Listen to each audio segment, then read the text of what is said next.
Hong Kong, the forest of buildings, the pearl of the Orient, the world's freest economy, is also known by chefs and food appreciators all around the world as the gourmet paradise.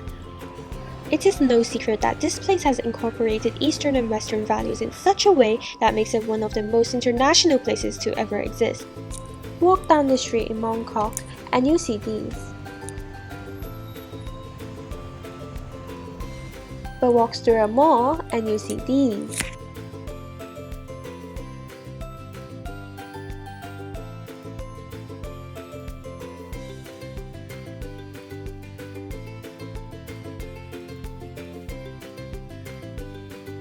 And of course, you always have the option to let your taste buds visit Korea, Japan, Italy, as these are the popular spots in Hong Kong. There's the beloved Tang, Hong Kong's tea houses that are a staple in Hong Kong's culture, selling quality foods from pastry to noodles, all at affordable prices. Let's take a look at the background behind some of the most iconic foods. Surprisingly enough, the pineapple bun does not contain a single gram of pineapple nor pineapple flavoring. In fact, the reason it received its name was due to its crust, which looks like the pattern of a pineapple. The crust is golden, sugary, and divine, whilst the bread itself is soft and fluffy. The best way that this delicacy is served is in a Tang, warm and fresh out of the oven, but with a cold, thick slab of salty butter in between. Back in the 1900s, local Chinese people migrated overseas to the US and Mexico. However, the US restricted the immigration laws on Mexicans soon afterwards, and the Mexican government had to cope with the sudden wave of native Mexicans returning from the US. In order to do that, they deported the Chinese people, and many of them returned to Portugal and Hong Kong. In 1946, the Ng family arrived back in Hong Kong from Mexico and opened a cafe, creating the first pineapple bun as a tribute to the Mexican concha. Egg custard tarts, also known as dan ta, could have originated from 3 different places. Firstly, from Macau, where they had already invented something similar from the Portuguese. 2. From Guangzhou, where its Western occupation led to the influence and invention of foods. And lastly, in Hong Kong as an imitation of the British custard tart. To this day, it is not known exactly where it has come from, but it is immensely popular around the Tangs in Hong Kong. Nowadays, in literally any steakhouse in Hong Kong, Borscht soup is at least an option as an appetizer. In Cantonese, its literal name, Lo Sung Kong, is the place of where it has come from, Russian soup. After the Russian Revolution, many exiled Russians fled to cities such as Guangzhou and Hong Kong and brought with them the modified version of the Borscht soup, using oxtail and tomatoes instead of beets and a meat broth. The Chinese staff who worked under them eventually started their own companies and took Russian soup with them. And of course, Hong Kongers simply can't choose between their 3 favorites, coffee, milk, and tea. Hence why the drink yin yuan was formed.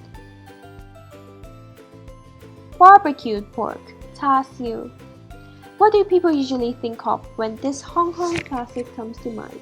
From street food restaurants to Tang to 3 Michelin-starred restaurants, you will always be able to find a bite of this seaweed juicy meat with just the right balance of sweetness and saltiness, caramelized to perfection and served with a bowl of steaming hot fluffy rice. This is so-called char siu fan, a staple in many restaurants. Of course, this recipe is so popular that it has been modified many times to perfection, but here are some facts from experienced chefs. Firstly, the commonly thought of golden ratio of fat to lean meat content is 3:7 to induce just the right amount of caramelization. Secondly, the cut used is usually the pork shoulder. Thirdly, the char siu used to be affectionately called scraping floor char siu because it was ideal for the pig's bellies to be so fat that they were scraping the floor.